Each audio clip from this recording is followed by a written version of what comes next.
Slave Lake. Thank you, Mr. Speaker. The Associate Minister of PDD is having a tough time selling his plan to cut $42 million in a program spending for the most vulnerable citizens. Frontline workers are worried about how they'll deliver quality care, and our clients are worried about how the cuts will affect their standard of life. Now we hear about a new gag order, which is being imposed on all PDD frontline workers and service providers that threatens them against speaking out without prior consent from your government. The culture of fear and intimidation is being used to muzzle frontline staff like they did in AHS.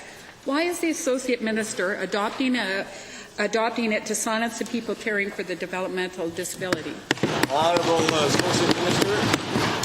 Well, Mr. Speaker, if the member's assertions were true, I'd probably be equally concerned about them, but in fact they're not.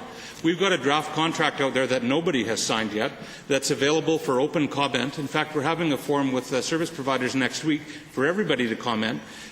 We're trying to standardize a contract on our side that deals with children's services and our needs. That clause came from Children's Services. It's out there for open comment. If anybody has a problem with it, I'm pretty sure they'll identify it in an open forum that we have next week. We're trying to work collaboratively, Mr. Speaker. Honourable member here.